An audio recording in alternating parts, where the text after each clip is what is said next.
Warm greetings to you. I'm Pearl John from Logos Management, and I'm grateful to you for joining me week after week on this great journey of demystifying the heroes of old to draw insights from their lives. Last week we continued the life of Nehemiah, part 7, and we referenced the theme, the call to justice and compassion. And we spoke of 3 key learnings: recognizing injustice and responding with compassion, rejecting selfishness and prioritizing the needs of others, and acting with generosity and justice.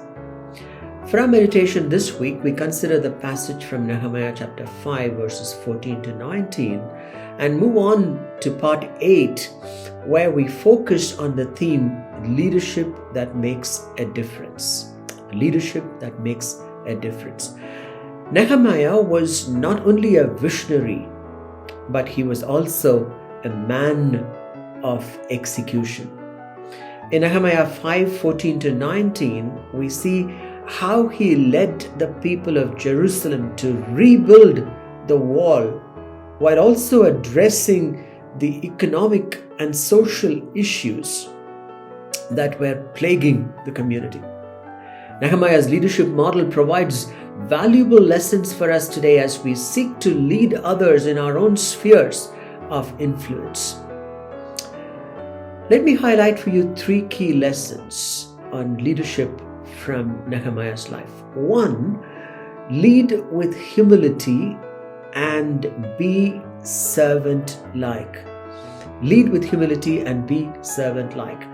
In Nehemiah chapter 5 verses 14 to 16, we see that Nehemiah led with humility and he was like a servant. Nehemiah was a man of integrity and humility, which set him apart as a leader. In verse 15, Nehemiah tells us that he did not take advantage of his position as governor to enrich himself or his family. Instead, he worked hard to provide for himself and those under his care, refusing to burden the people with unnecessary taxes or labor. This shows us that Nehemiah's leadership was not about personal gain, but about service to the people who were entrusted in his care. What a contrast to what happens in some parts of Christendom today and in other parts of the world. As leaders, we are called to lead with humility and be servant-like, focusing on how do I serve my people that I'm expected to lead. This clearly calls for willingness to roll up our sleeves and work alongside with those that we lead, rather than expecting them to do all the work when we would sit on our mighty pedestals and dictate orders.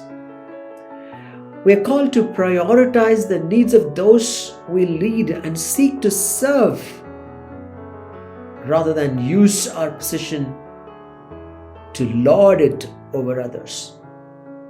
A practical example of this can be seen in the life of Mahatma Gandhi. He led the Indian independence through non-violent civil disobedience, modeling the behavior he expected from his followers and prioritized their needs above his own. Another example of integrity and humility is Abraham Lincoln, who led the United States during a time of great turmoil and division. Despite facing intense opposition and criticism, Lincoln remained committed to his principles of freedom and justice, and he worked tirelessly to bring about an end to slavery and reunite the country.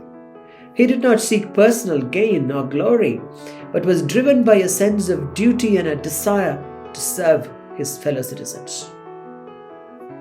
In our own lives, we can follow Nehemiah's example by cultivating that sense of integrity and humility and servant-like attitude in all that we do.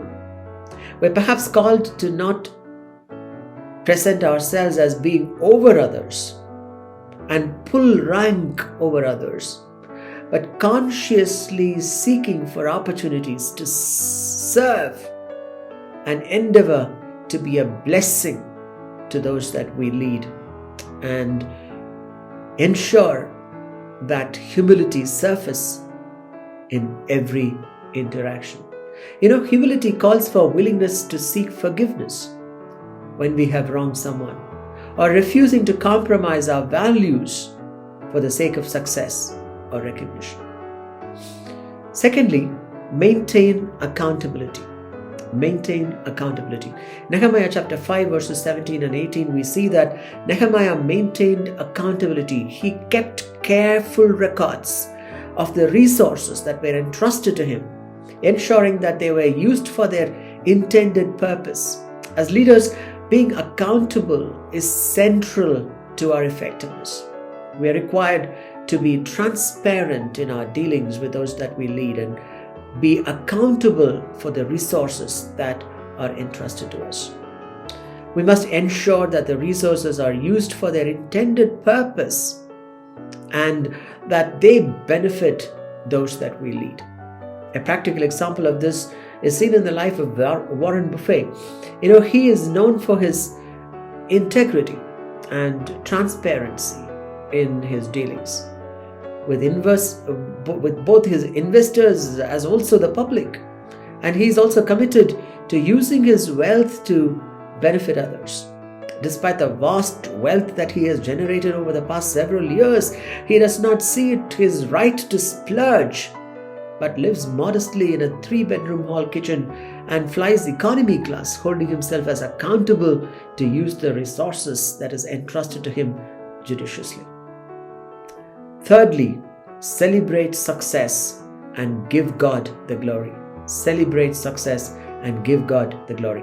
In Nehemiah chapter 5 verse 19, we see that Nehemiah celebrated the success of the rebuilding of the wall and gave God the glory for it. He recognized that the success was not due to his own efforts, but due to the grace of God that was being lavished upon him and was working through him. As leaders, we must also celebrate the success that God gives us and give God the glory for it, because it is He who gives you the success. We must recognize that the success we achieve is not due to our own efforts, but because of the grace of God that has been given to us. We should necessarily give credit to those who contributed to the success rather than hawking all of the credit for ourselves. An excellent example of this is the life of Tim Tebow. He is known for his public displays of faith and for giving God the glory for his success as an athlete and a public figure. So in conclusion, we see the leadership model of Nehemiah, which is one that emphasizes the necessity to lead with humility and servant-like, maintaining integrity and accountability, celebrating success, and giving God the glory for the success. As leaders, we are called to apply these lessons to our lives and seeking to lead with humility and serving those that we lead, maintaining an exemplary level of integrity in all our dealings and giving God the glory. May we be inspired by Nehemiah's example and seek to lead with integrity and humility, just as Christ has called us to. This is Pearl John signing off the Other 167. Thank you for watching the Other 167. Let me urge you to please share with your friends and neighbors and encourage them to be blessed. Have a wonderful day and a wondrous weekend. See you next week.